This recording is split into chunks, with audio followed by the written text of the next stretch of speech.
ఒక్కసారి కొమ్మూరి గోల్డ్ కి కాల్ చేయండి. తాకట్లో ఉన్న మీ బంగారాన్ని విడిపించి మార్కెట్ ప్రైస్ కి వాళ్ళు కొనుక్కుని మిగతా డబ్బులు మీకు ఇచ్చేస్తారు. హాయ్, వెల్కమ్ టు మనం టీవీ. కట్నం అడిగేవాడి గాడిద. కేరళలో భారీ అగ్ని ప్రమాదం జరిగింది. త్రిశూర్ రైల్వే స్టేషన్లో పార్కింగ్లో ఉంచిన వాహనాలన్నీ ఒక్కసారిగా దగ్ధమయ్యాయి. దాదాపుగా 150కి పైగా వాహనాలు స్పాట్లోనే దగ్ధమయ్యాయి. సో అక్కడ ఎవరైతే అడ్మినిస్ట్రేషన్ చూసేవాళ్ళు ఉంటారో, పార్కింగ్ టికెట్లు ఇచ్చి ఇంకా హెల్పర్స్ ఎవరైతే ఉంటారో వాళ్ళు చాలా చాకచక్యంగా బయటపడటంతో ప్రాణాపాయం తప్పింది. ఒకసారి మీరు విజువల్స్ చూసుకోవచ్చు. అగ్నికిలలు ఏ రేంజ్లో ఎగిసిపడుతున్నాయో మనం చూస్తున్నాం మనం టీవీ స్క్రీన్పై. కేరళలోని త్రిశూర్ రైల్వే స్టేషన్లో పార్కింగ్లో భారీ అగ్ని ప్రమాదం జరిగింది. ఈ ఘటనలో 200కి పైగా బైకులు దగ్ధమయ్యాయి. సో స్టేషన్కు ఆనుకుని ఉన్న పెయిడ్ పార్కింగ్ ప్రదేశంలో ఈ మంటలు చెలరేగాయి. కరెంటు తీగ బైకులపై తెగిపట్టడంతో మంటలు వ్యాపించినట్లు కూడా పోలీసులు భావిస్తున్నారు. ఈ ఘటన ప్లాట్ఫామ్ నెంబర్ 2 సమీపంలోని పార్కింగ్ ప్రాంతంలో జరిగింది. నిత్యం పార్కింగ్ షెడ్లో 500కి పైగా వాహనాలు పార్కింగ్ చేస్తారు. వాహనాల్లోని ఇంధనం కారణంగా మంటలు వేగంగా వ్యాపించడంతో సిబ్బంది వెంటనే సంఘటనా స్థలానికి చేరుకొని సుమారు 6 గంటల పాటు శ్రమించి మంటలను అదుపులోకి వచ్చారు. తమ వాహనాలు బూడిదగా మారిన దృశ్యం చూసి యజమానులంతా ఒకసారిగా షాక్ గురయ్యారు.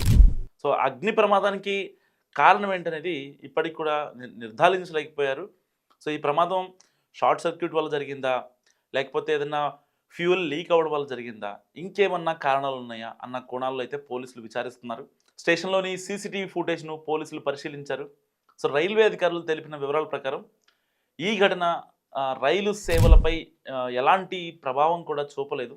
సో గురువయూర్ వైపు వెళ్ళే ట్రాక్ సమీపంలోనే పార్కింగ్ ప్రదేశం ఉన్నప్పటికీ సమయానికి చర్యలు తీసుకోవడంతో రైల్వే మౌలిక వస్తువులు మంటలు వ్యాపించలేదు.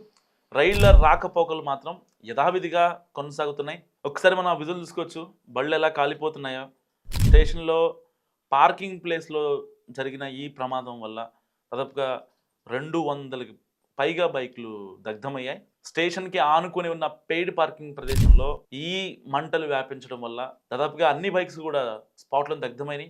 సో ఒక బైక్ నుంచి ఒక బైక్, ఇంకా పెట్రోల్ ట్యాంకర్లు కనుక ఒకవేళ లీక్ అయి ఉంటే ఇంకా పెను ప్రమాదం సంభవించేది. ఒక పెట్రోల్ ట్యాంకర్ పేలిందంటే ఎంత ఎక్స్ప్లోజన్ వస్తుందో ఇమాజిన్. 200 బళ్ళు పెట్రోల్ ట్యాంకర్లు పేలితే అసలు ఆ ఊహకే అందట్లేదు, అంత దారుణంగా ఉంటుంది. అలాంటి సిచ్యువేషన్ ఒక రకంగా దేవుడి దయ అనుకోవచ్చు. కానీ ఎవరికి కూడా ఎలాంటి హాని జరగలేదు, గాయాలు కూడా కాలేదు, ప్రాణ నష్టం జరగకపోవడం నిజంగా హర్షణీయం అని చెప్పుకోవచ్చు. సో ఈ ఘటన గురించి మీరేమనుకుంటున్నారు మస్ట్ కామెంట్ చేయండి. చూస్తూనే ఉండండి మనం టీవీ.